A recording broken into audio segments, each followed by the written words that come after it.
and welcome back to Genesis Designs and Modelcraft, and welcome back to more modelling for beginners with the Airfix P-51D. And in today's episode we're going to start off by sorting out these fuselage seams. You saw me glue it together last time with super glue, and now I'm going to fill and sand the seams also with super glue to get a flawless finish, just like I've already done here under the nose. It's basically invisible even before we put paint on it, and it will stay that way.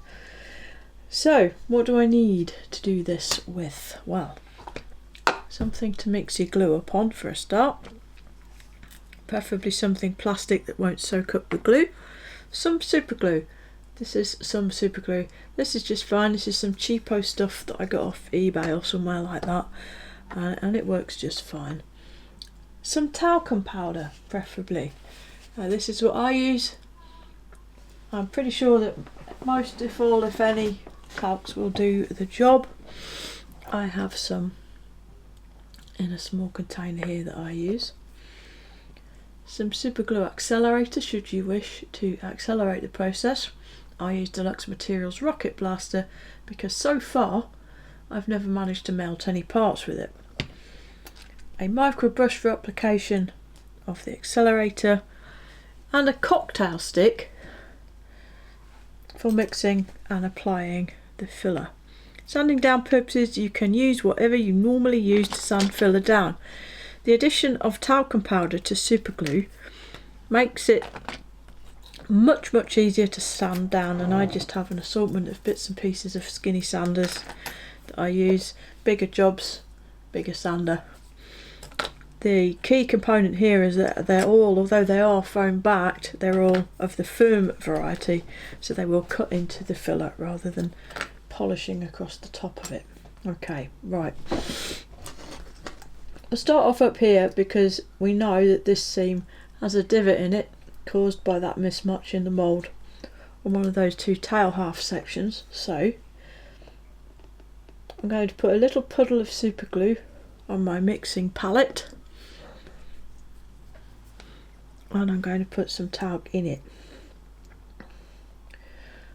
like so.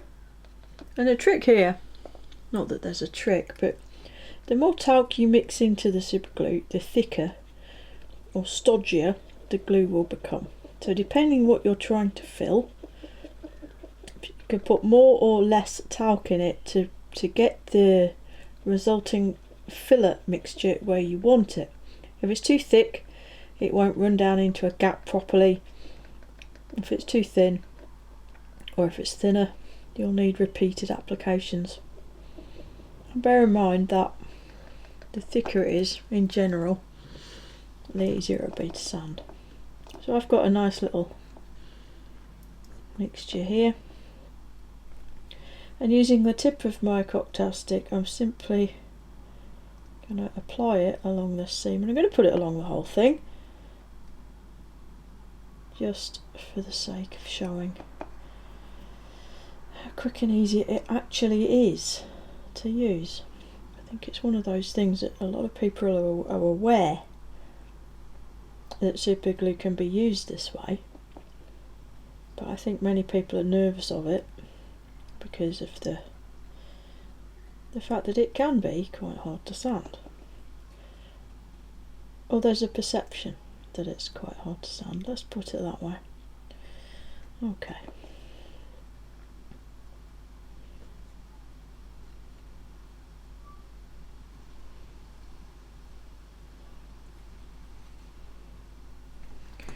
That is filled all the way along. I have placed my filler mixture all the way along that seam.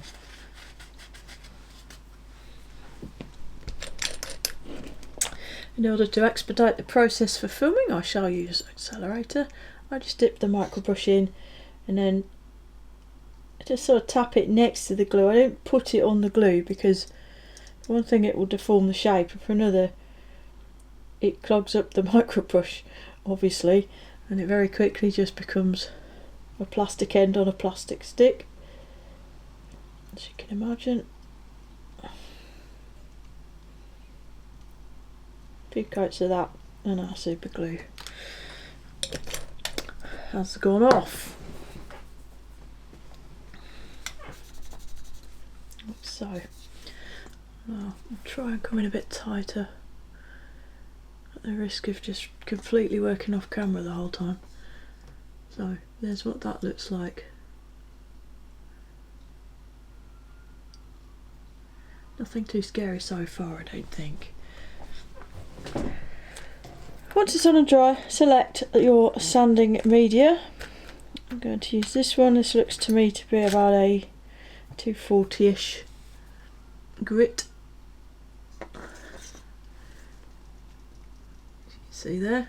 Relatively coarse, but it's not ridiculous. And I'm going to start sanding.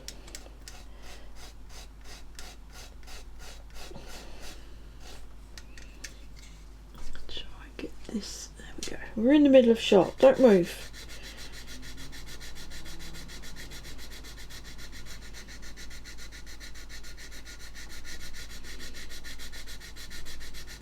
I'm hoping it's fairly obvious how easy that is, judging by how much dust is already coming off of it.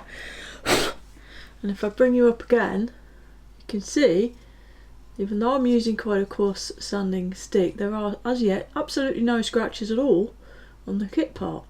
And that's because I'm using a firm backed sander. So it's not conforming really to the shape of the kit. So all it is sanding is the ridge of filler, which is what I want. That's all I want it to sand.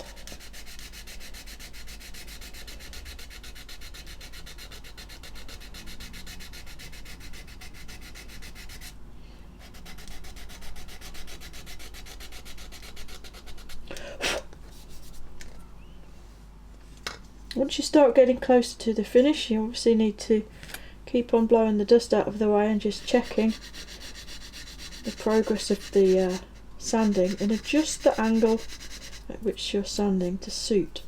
So we're pretty much down to the level of the plastic on this side, but not quite this side. So I'm coming in from my right and at a slight upward angle to knock this back to match.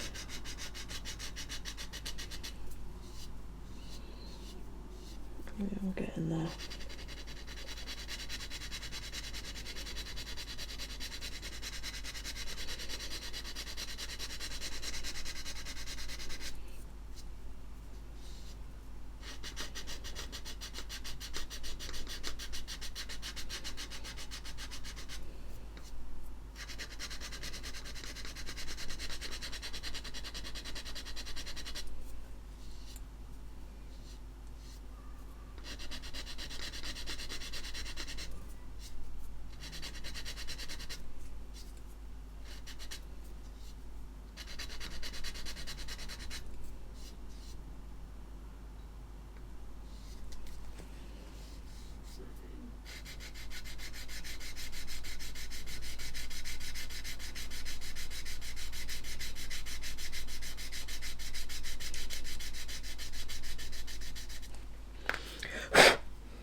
And that is the majority of that super glue filler sanded out. At the moment it's still a very rough finish, of course, and I have yet to finish off the front of the fin filler area, so I'll just do that now.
And there it is. Basic sanding complete.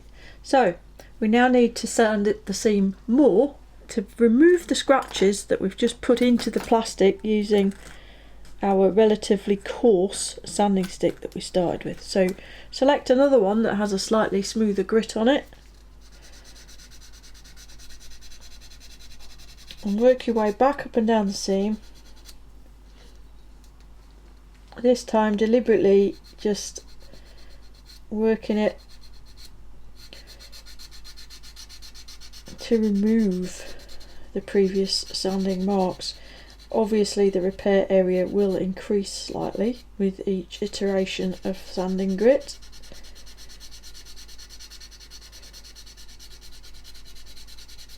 But I'm hoping it's fairly obvious just how little collateral damage is happening here. There's not any other detail to damage, so it doesn't matter, but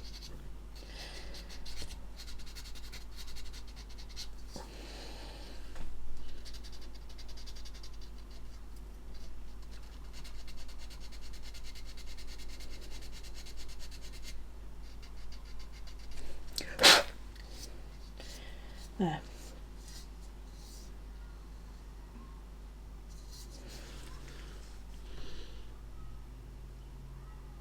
That has removed the nasty scratches from the first sanding stick. So now we're going to go down to sponges.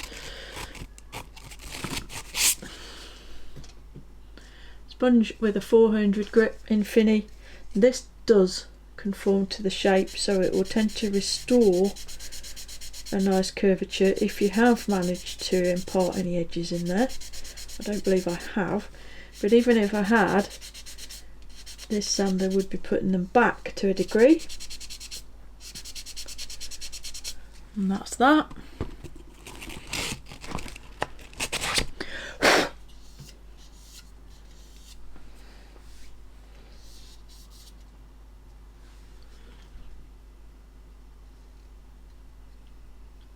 And that would pretty much suffice, honestly, for most paint finishes. That's fine, especially if you're going to use a primer. I'll just pop it up to a 600 grit, and this will very, very, very quickly and easily remove the marks left by the 400. And by the same token, we'll go up even to 800 grit.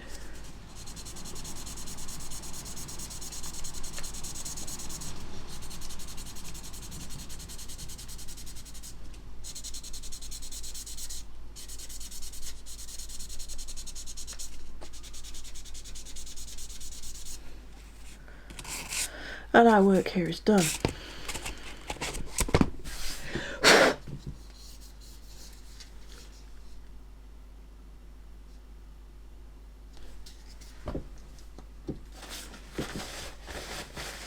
I'll get a bit of tissue and I'll put a little bit of IPA on it and just give it a wipe over to make it easier to see.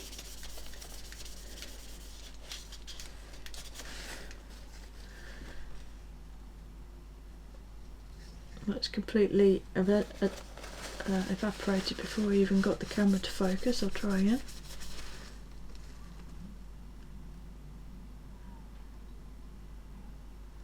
We have absolutely obliterated that seam in its entirety and we're good to go. So now we need to reinstate a little bit of detail. Haven't actually completely sanded through that panel line there, and that's the panel line that was created by joining the halves of the tail to the halves of the fuselage. I'll get my Scribo-matic 800 and I'll pick up the panel line on one side and I need to get to the other side. So what I tend to do in situations like this is actually press the blade down to create a slight impression initially, and then just ever so patiently just keep running across it.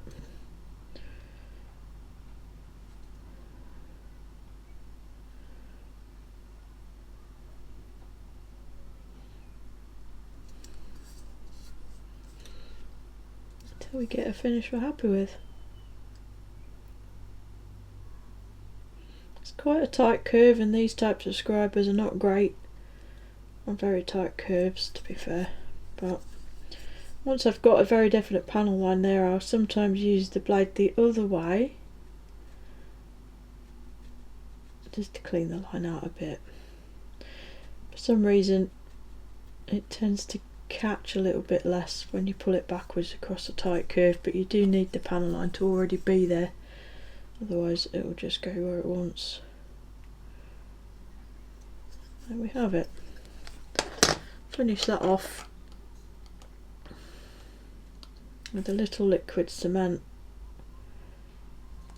We'll just soften that scribe up. It isn't as pronounced a line as the rest of the joint, but it is certainly good enough. And I'll do the same thing here, and indeed at the front of the tailplane fairing area, which has been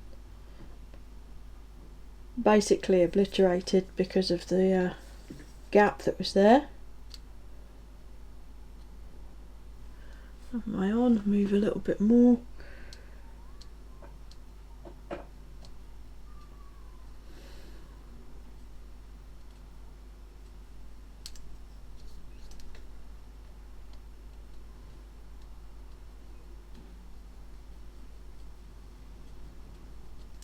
That's that one in.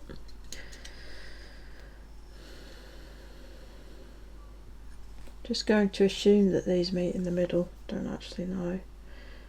So this wasn't a scribe, this was raised detail. I'm going to put the scribe in to sort of simulate.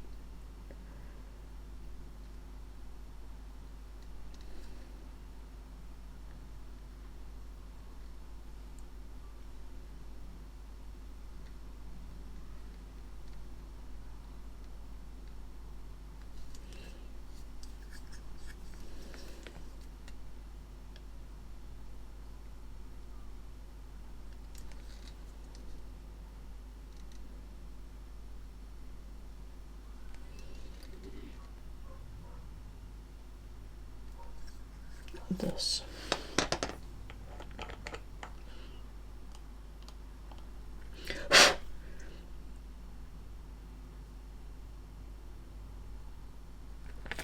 There we go.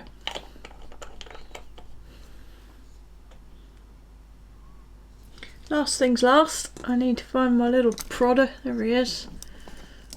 This is an X-Acto handle with a blunted needle in the end. Sewing needle which was attacked with some sandpaper to just blunt it down a bit, and I'm just going to push it in to make some new fastener divots in that area that was sanded.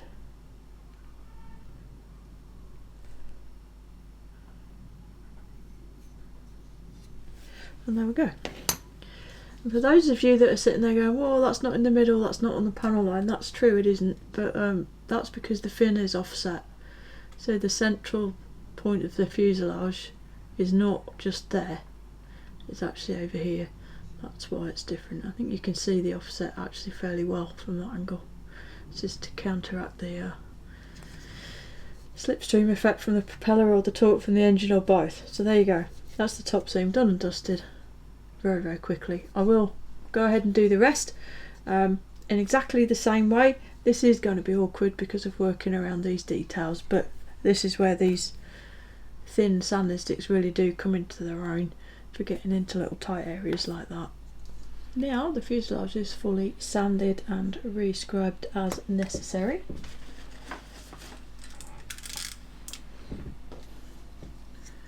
There's the underside area. All nice and neat. Just as an aside, the areas directly next to these undercarriage doors, a sanding stick's always going to struggle to really get right in there. So I did use a piece of folded wet and dry because I can, with that, get right up to the edge. And the beauty of putting talcum powder in the super glue means that wet and dry actually can sand it down. So that's all done no great issues there, and fared in both of these side areas. So the final part of the puzzle for the fuselage for now is to add this main front cowling piece. No really special prep involved with this one, apart from the fact that the mould, both sides from sort of there downwards, suffer from a quite irregular surface, and as you can see the actual moulded in surface detail is not present, and that's because of the angle in the mould. You can only get detail on edges like this if you use a slide mould, which is expensive. So I have just sanded that down nice and smooth, and once it's fitted to the model and nice and dry and firmly attached, I'll use a beading tool to impress some fastener detail where it's all missing, because it is quite obvious that it's missing at this point. But the fit is quite good. I did deliberately bevel the edge very slightly to give a better panel line. The fit was actually a little bit too good, so the panel line looked a lot less than all the others. As you can see, that fits really quite nicely. So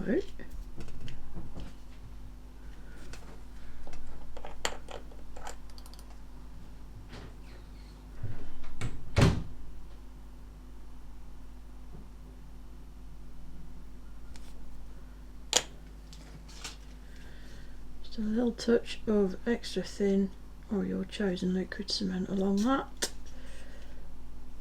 and then the same on the other side.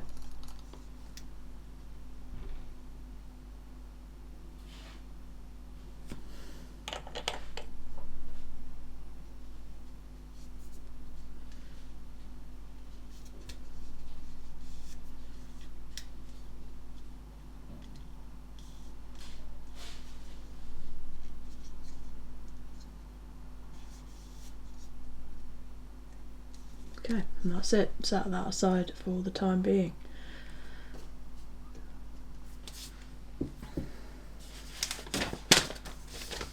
That completes everything up to stage 25, so now we get to move on to the wings, and at this point we need to choose whether or not drop tanks are to be fitted, or bombs indeed, if you have a version that wants bombs on it. I think yes, I'd like to put some drop tanks on. I more often than not don't, but I think I will this time. So I need a 1mm drill. Just consult my set here, and I bet 1mm is the one that's broken.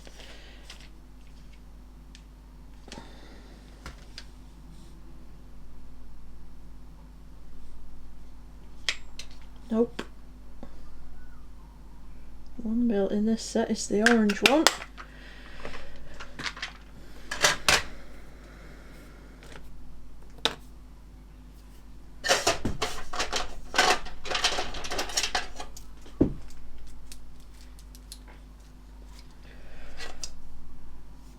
And so identify the holes to be drilled, and it's these in this inboard pair here. These will be for rockets or whatever. And with that 1mm drill, I'll take this out of the way so that the camera will focus on what I'm doing. Just pop it through. The holes are only lightly flashed over, so it's really a formality drilling through them, as you can see. And then, as shown on the instructions, the main work here is building that wheel bay. But please note, over here, hiding quietly away in the corner, the ident lamp. Don't forget that. I'm going to show you a little top tip on that in a second. The wheel bay then consists of these two parts. And please, when you take these parts from the sprue and progress to fitting them together, you can see that mine fits together very, very nicely. That is because I sorted out this top edge as moulded, and it's just very, very often the case with parts like this from Airfix. That top edge isn't square, so when you're trying to fit it on here, it's just kind of wobbly and doesn't really like it. So square it up, trim it with your scalpel blade, or sand it with a sanding stick, whichever way you prefer. Use a file if files are your thing, but square it up so that it fits properly. I'm having a mare with that. I found I had to trim down this detail on the back as well for it to not interfere with the sides.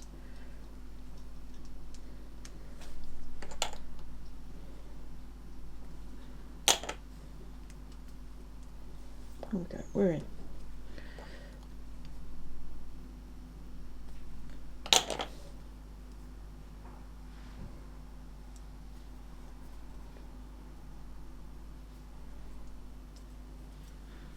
That together. So it's a relatively basic rendition actually of the wheel bay. Certainly there are other kits out there that are probably better, but you know, it'll do. So that simply fits in the guide here, so I'm going to glue that in. Nothing earth shattering here. Mr. S just in those corners.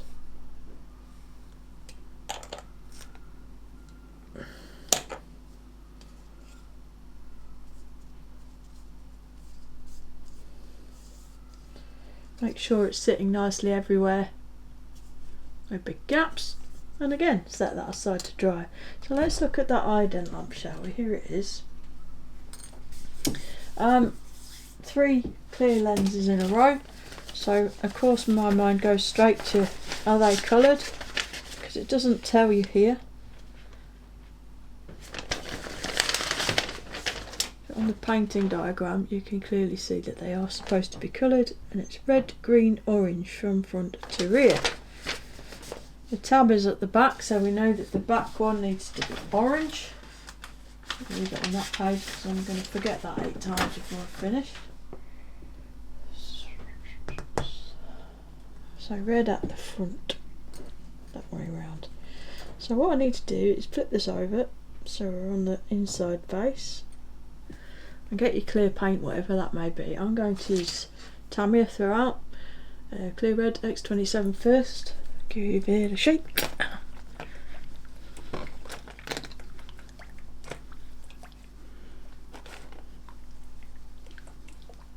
Get it mixed up.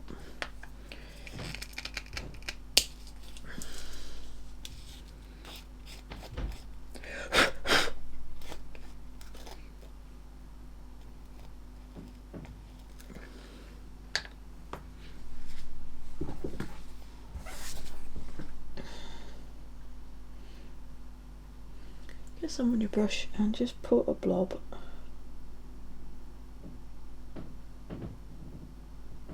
on the inside of the pot to cover that area, like so.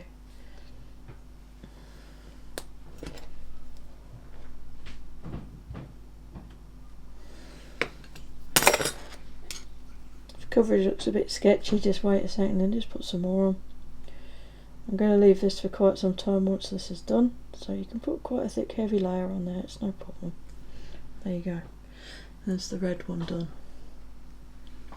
These paints prefer sticking closed more than anything else out there, I think. So here's my double Mr. Paint pot opener method. It rarely fails. Through the green. Same again. Just grab some on the brush and make a puddle.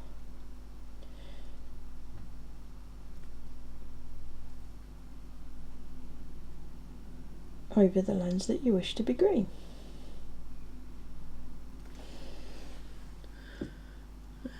If that will focus, you can see it's not particularly neat, it doesn't have to be. It's quite a heavy coat, but we're looking at it from this side when it's done, and from this side it looks just fine and dandy. Just make sure it goes far enough over the edges of the circle so you don't get a weird transparentness around the edge of it. Obviously not terribly important because it's just an ident light on the bottom of the wing, but you know.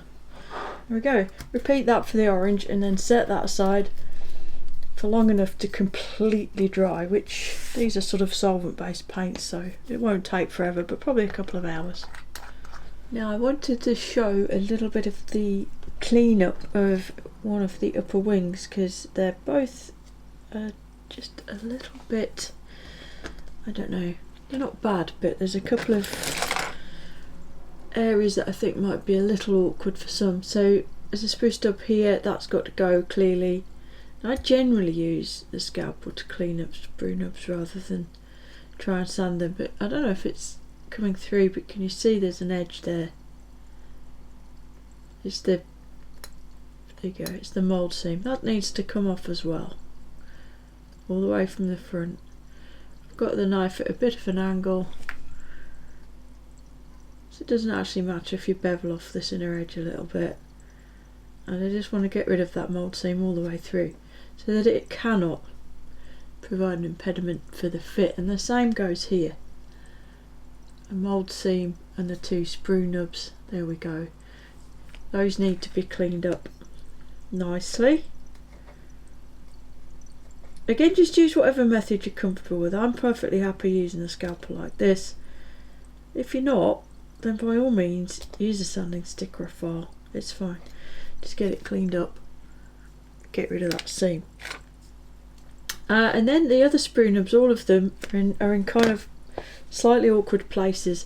You've got two on the trailing edge, but this is a nice curved trailing edge for the alignment, which allows the fitment of separate control surfaces. It can be a bit awkward to clean these type of stubs off. I sort of use the blade the wrong way up like that, so it can follow the angle a bit more easily, and just trim it out. I say it is a bit awkward. This one's a bit easier because there's a bit more space around it. Just go in the normal way.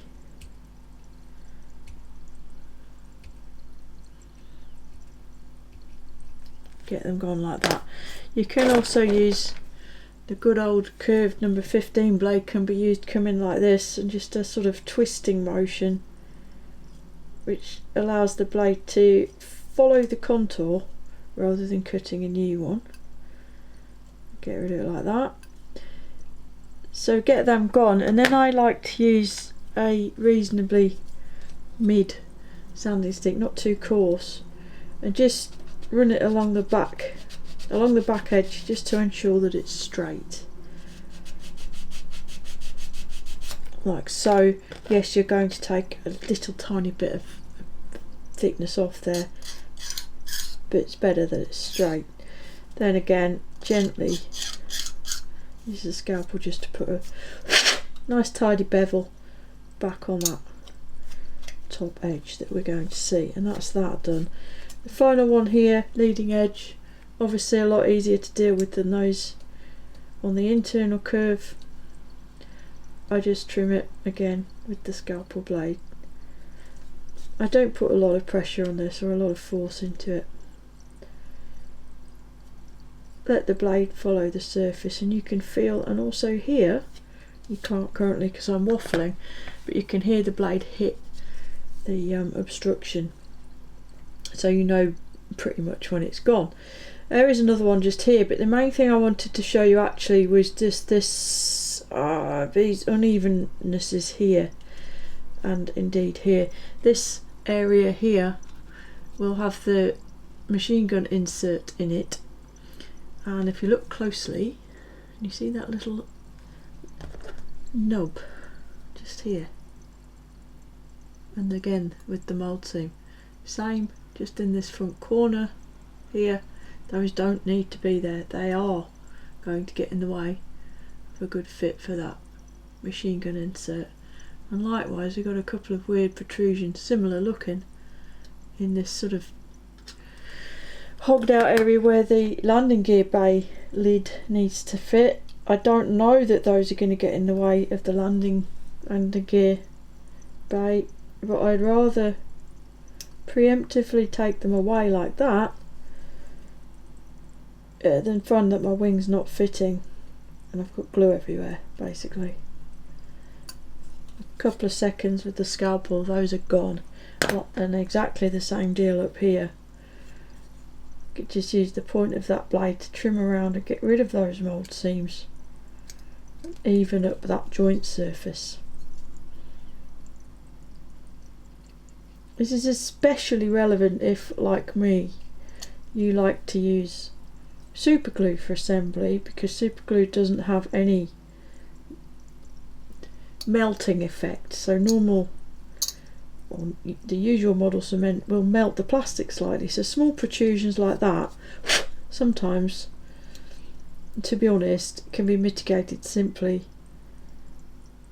with the melting effect that you're going to get from your adhesive. But if you use super glue or epoxy glue or anything else really, that's not going to be the case. So you want your parts to be able to fit properly, so that prep needs to be done. Here I've glued the other one in place already, have done all the cleanup I just spoke about, and it fits beautifully, and I really like the way everywhere fits everywhere. So the wheelbase sits in that recess, you've got a joint down here so it's solid, it's firm, it can't go anywhere. Likewise all the way down the trailing edge you've got inner structure that butts together. Here the shelf matches this one, so it's a nice firm structure, there's no flex in it, you can't squish it together, it's really, really nicely done. So back to the lamp then. Here it is in situ, all nice and dry. That's what it looks like from the outside, rather nice, and obviously transparent, it's hard to tell, but that's just held in with just a tiniest little bit of liquid cement. You don't use a lot so it doesn't get all over everything. And then to make these lamps look a lot more like lamps, I have here a small piece of common or garden kitchen foil, aluminium foil, which I've cut to fit shiny side down over said lamp to provide that reflective sort of backing that a lamp has. And I will glue this in place with a little bit of Tamiya tape. I won't use glue, you could use like the Ammo Ultra Glue or something if you really wanted to, but I'm just going to use a little strip of tape just to hold it down, because of course once the wings are on, once this wing goes into position, it can't go anywhere, can it? That little piece of foil is trapped in there, and that just gives a lovely little bit of reflectivity to those lamp housings. Now both wing halves are complete, cemented, all good, and to finalise construction for now of the wing, leading edge inserts. Now leading edge wing inserts are one of wing leading edge inserts are one of those things that always kind of send a chill. How often do they really fit? I mean, almost never is the honest answer, isn't it? So with a little trepidation I started trying them on, and they're not too bad, but they're certainly not great. First and foremost, make sure that this area in here is glued to the landing gear bay and squeeze together as far as it will go. With that being said, with that being so, this one, as you can see, isn't terrible. It's not perfect, not by a long way actually, but it's not terrible on the top at least. But in order for it to fit on the top, you do end up with a relatively significant step on the bottom. In essence, come on, focus. There we go. In essence, it isn't as wide at the back here as the wing is. So what you've got here is a choice. Essentially, you choose where you want it to fit well. Okay, and obviously that's going to be the top. So optimize the fit at the top and glue in position, and then deal with the underside as you see fit. Now it will require to get that absolutely, there we go, that's about how it's going to sit, to get that absolutely spot on, I hope you can see, will actually require quite a lot of effort and filler, because not least of these, the blending where the machine gun barrels come through the leading edge are going to be in the way. So maybe some might want to equalise that difference up a little bit and just live with it.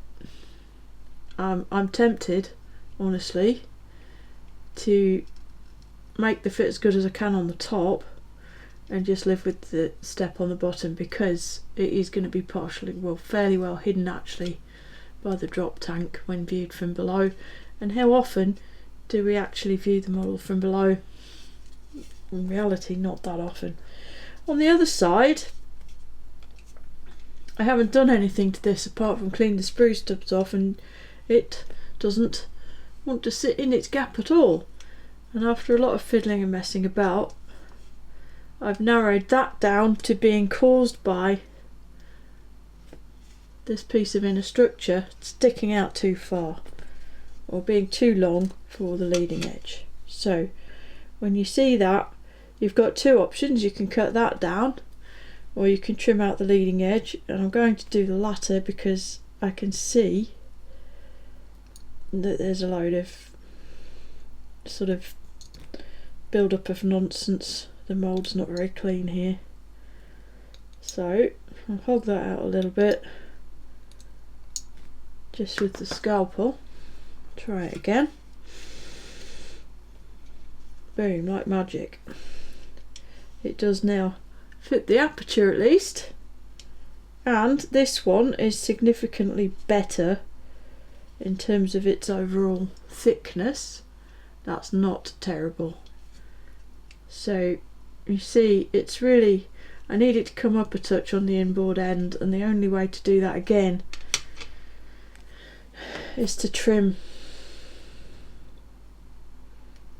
And it doesn't hurt, honestly, to trim these, to give yourself a bit more wiggle room with the parts, to give yourself the opportunity to align them as well as they can be aligned.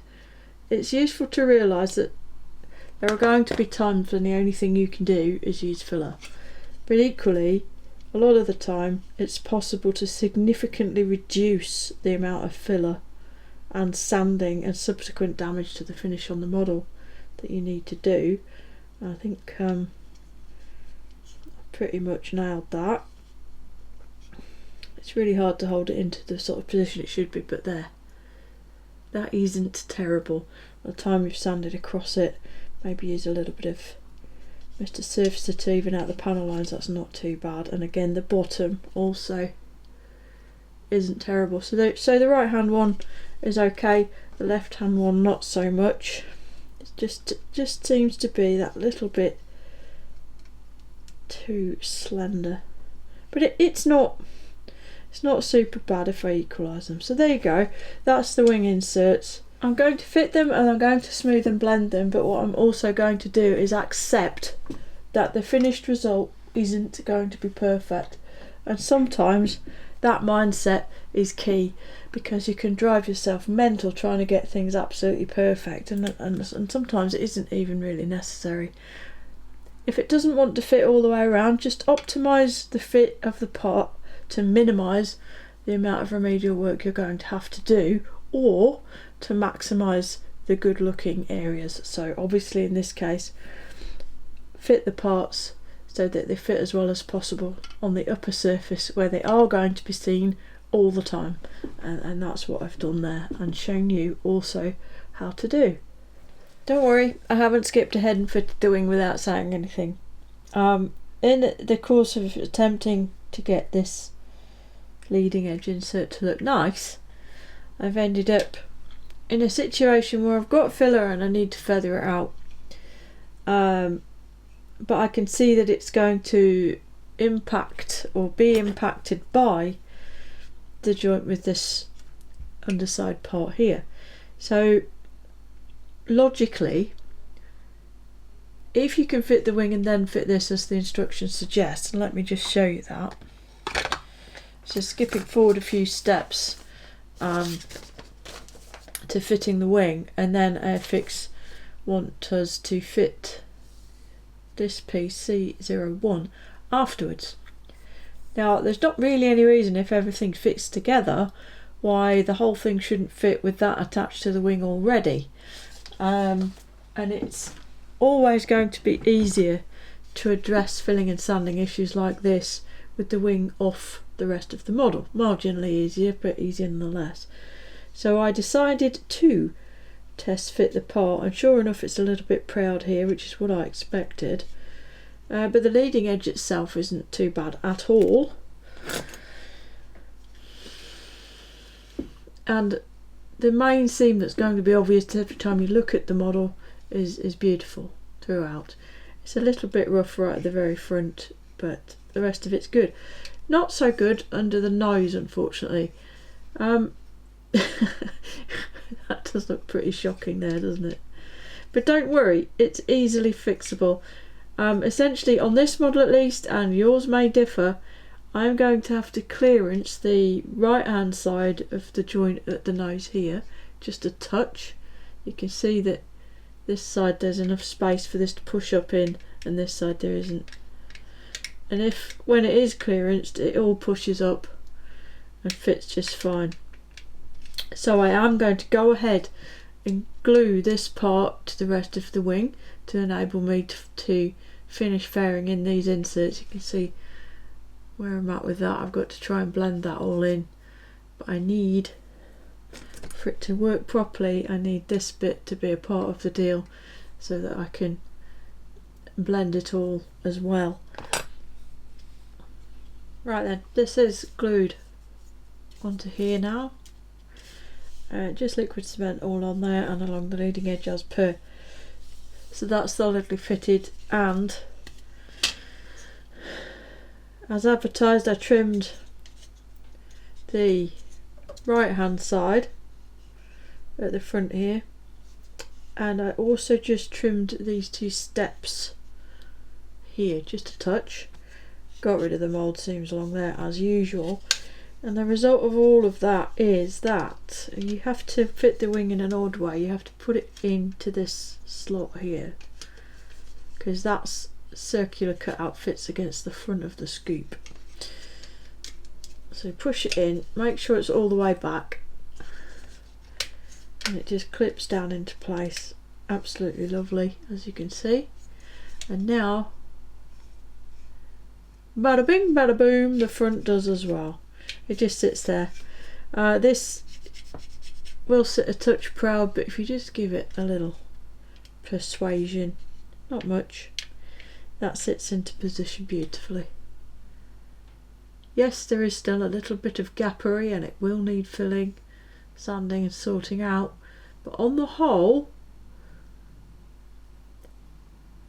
I think that's a pretty good fit, and honestly it's a better fit than I could manage to make happen before I glued this part into place.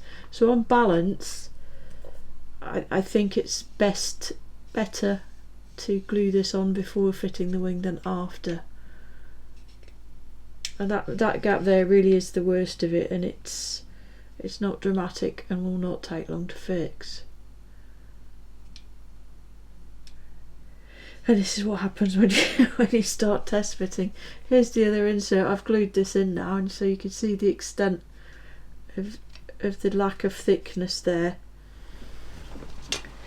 Now I have both of the machine gun inserts fettled to the degree they're going to be fettled. I did not end up using filler on the top surface here at all.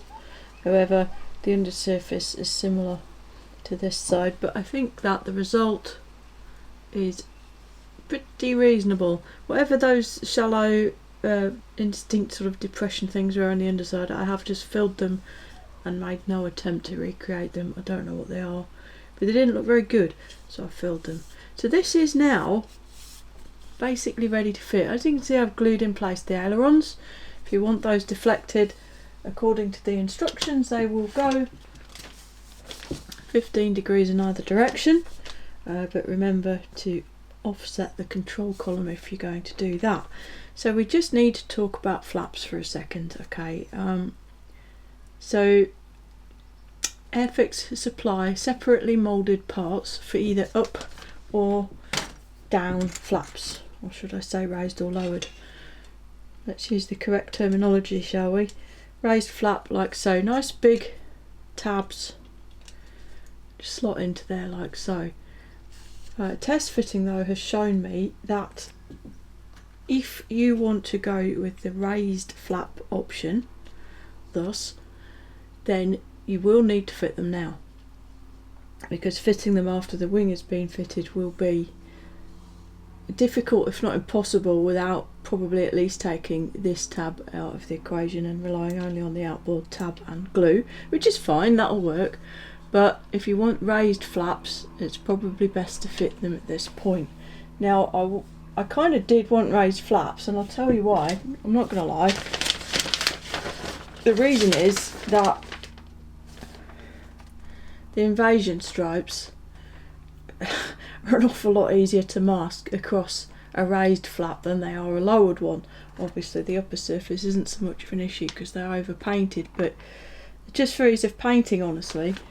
But I remembered sort of mutterings of various things, and now there are so many what's the word? There are so many urban myths that rattle around in the modelling world.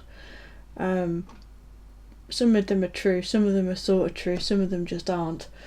But flaps up and down is one that comes up all the time, and different aircraft have different sort of situations, whether should they have the flaps deployed on the ground or not. Then add into the equation on the P-51D that so say the undercarriage doors will fall under their own weight when the aircraft is on the ground because of the depressurisation of the hydraulic system. Pauses for effect. Okay. I then saw lots of things written saying that the flaps also droop due to the bleed down of the hydraulic system, which is something I find a little bit difficult to believe in both cases, honestly, because there's not that much weight in a P-51D undercarriage door or flap. But I found the answer, and I'm going to put this on my phone and I'm going to hold it up here just for a moment, so pause if you want to read it completely for yourself. But this is an excerpt or a snapshot from the pilot's operating manual for the P-51D. The reason the inboard undercarriage doors lower after landing, because the sequencing of the part the sequencing of the doors is that they will open for the deployment of the undercarriage and then they'll close again. Okay, so technically they should be closed on the ground like they are on the P-51A. But the reason they fall is because the pilot pulls at the T-handle. Where is it? It's a T-handle that's in this central console that we fitted the etch part for, if you remember. The release handle is used after the airplane is parked to release the hydraulic pressure and open the fairing doors. Opening the fairing doors mechanically locks the landing gear handle into the down position. So the reason the doors fall isn't because the hydraulic pressure bleeds away and lets them fall, it's because they are released manually, because by doing that and allowing the doors to fall open, it then produces a mechanical lock to stop the undercarriage lever being able to be moved to the up position while the aircraft's on the ground. Obvious enough once you read it. Likewise, stopping the engine proceed as follows. Do some boost stuff. At 1500 RPM, move mixture control to idle cutoff. Do not open throttle. Leave mixture control in idle cutoff as a precaution against accidental starting. When engine stops, switch off ignition and turn off fuel. Turn off all electrical switches. And item E, lower flaps fully to prevent people walking on them. So there's your answer. The wartime standard operating procedure is to pull the T-handle to disengage the hydraulics so that the undercarriage doors fall open, and lower the flaps correctly using the hydraulic system to stop people from walking on them because they're not strong enough to be walked on. There's your answer. So in that case then, we actually need to use the down flaps which have the tabs moulded at a different angle and fit like so. But these do not need to be fitted before the wing, as you can fit these reasonably easily after. So I am going to leave them off for the time being, and we are now at the point where we can join these pieces together. Stop throwing them around the desk for a minute. So we've already done the little bits of trimming around the nose. When you fit the wing, make sure and push it all the way back so it's snug against this ducting, and it's just sitting really quite nicely into position. But the first thing I want to do is align this upper surface with the fillet. Now ideally it wants to fit very slightly lower than the position of the fillet, so you've got a very minimal sort of step up, because the fillet doesn't blend flush to the wing surface basically. So I'm just going to microscopically adjust things until I'm happy with that. The fit is absolutely beautiful, it's not going to need any filler. So all I'm doing is messing with the height. And once I'm happy with that, I'm going to use the liquid cement and just brush it along that join.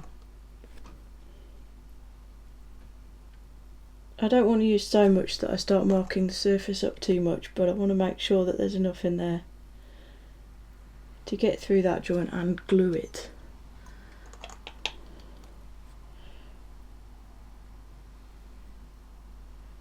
And I've done this with scant regard for how the rest of it fits. This is the main focal point, this is the bit that will be the most awkward to fix. So as I said before, I'm focusing the fit problems, if there are any, elsewhere, and that's that. And I now need to leave that to set up enough so that it won't move whilst I mess about at the front. Just chuck a bit in the back there, that's going to flow around that front of that ducting.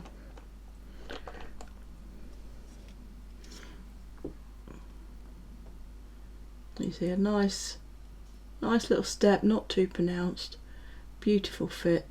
And I'm going to leave that liquid cement to dry, and then we'll come back and sort this front end out. After gluing down the front, once that was dry, this is what we're left with. It's not terrible, as you can see. Yes, it needs filling and sanding.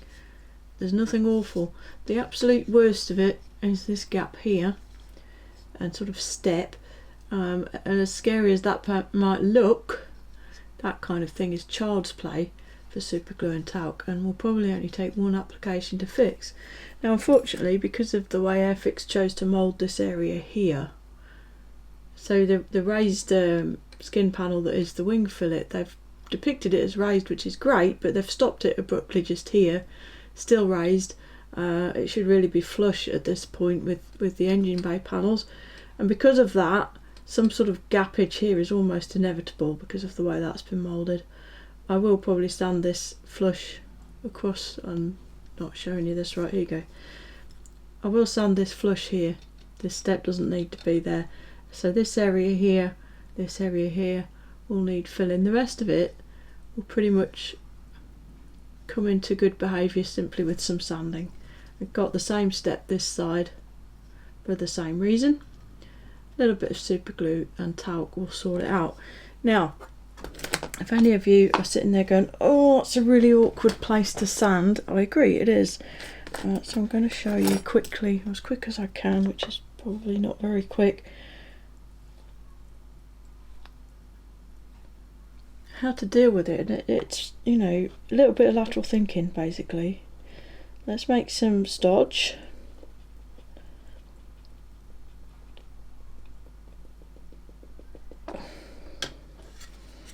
Just pop it in. This is one of those things you know, you don't need to be too neat about how you apply it, apart from the fact that whatever you put on, you are going to have to take most of it back off, so just remember that when putting it in. But at the same time, you do want this goop to go into the gap. You don't want to just bridge over the top of it, you want it to get in there, and this is why I kind of use this sort of rolling and squeezing kind of motion just to get the filler actually in to that gap, because it will serve as an adhesive as well, obviously, and help keep everything together. You can see how quickly this starts to go off as well. I got enough on there. I think I've probably got enough in there. Okay.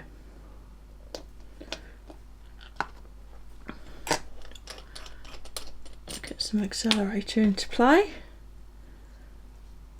Speed things up a tad. And when you've got a little bit like this, sort of a, you know, it's not super thick, but it's more than a tiny thin film, just give it a second even after the accelerator to allow the glue to cure all the way through. Alright, now, so sanding, super awkward, lots of collateral damage, absolutely agree, so don't sand it. I use a scalpel and carve it. Can you see what I'm doing? Maybe. Just gently, same old, patient, gentle, cutting, scraping, paring. Paring's a good word, isn't it? Not in terms of making two of something, but paring as in whittling. No eye. Okay. You see how I can just make that circular motion with the blade, and because I'm not pressing very hard, it will follow the surface of the kit quite happily. So we're introducing the correct shape from the get-go. I'm not cutting angles into it, I'm not sanding facets into the whole place. That is pretty much there. Same goes down here. You can just very lightly use your fingers just to trying to make sure you're in shot and that I can actually see what I'm doing.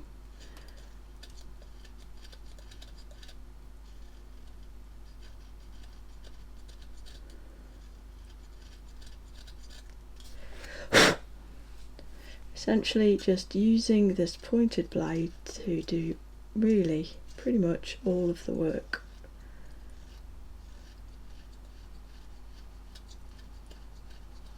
And because it's a rigid, straight surface, it's not going to touch anything other than that bead of adhesive. It's not going to cause a lot of scratching anywhere else. I'm going to be gouging out trenches with the edge of a sanding stick that's touching the side of the fuselage whilst you're trying to sand the wing, nothing like that.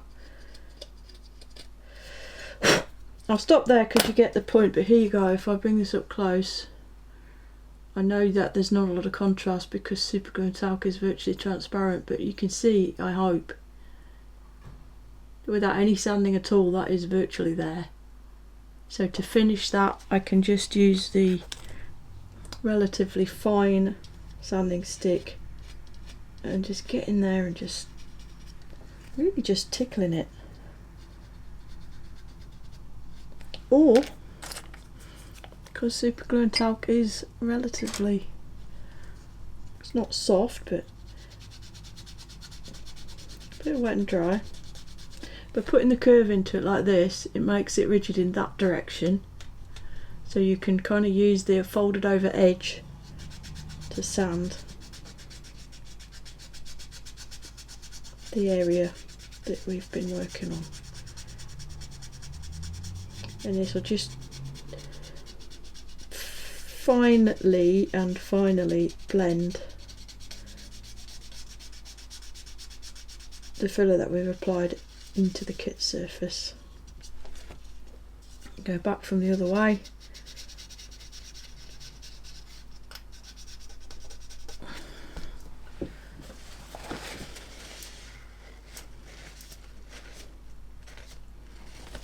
And there it was done. As I say, it's hard to see, but I think it's probably easier to see that there's not really any issue there anymore, particularly. It's not finished. Obviously I'll continue to finish it, but I just wanted to show the concept and the way it works, and actually how easy it can be to sort things like this out. Well, with the wing fitted and all that filling and sanding and rescribing done, although I appreciate it's hard to see the rescribing at this point, but all of this has been sanded and smooth, filled and blended. And I won't say it's perfect, but it's not bad. I did slightly move this panel line here. As Airfix depict it, it kind of swoops upwards just here and goes over there. I didn't think that looked logical, so I filled this area of the panel line and I made a straighter line across there. That's rescribed, everything's done. I have not yet reinstated the cowling fasteners, and that's because I'm yet to fit the scoop at the front, and there might be some more sanding yet. So at that point I'm going to call it on. In the next episode, episode 6, we'll look at finalising construction here, getting these details reinstated, and hopefully maybe even get to the point of starting to get some primer on the thing. Thank you very much for watching. I look forward to seeing you in the next one. So with all of that said, I think it only remains for me to say, until next time, look after yourselves, look after each other. And Janice is out.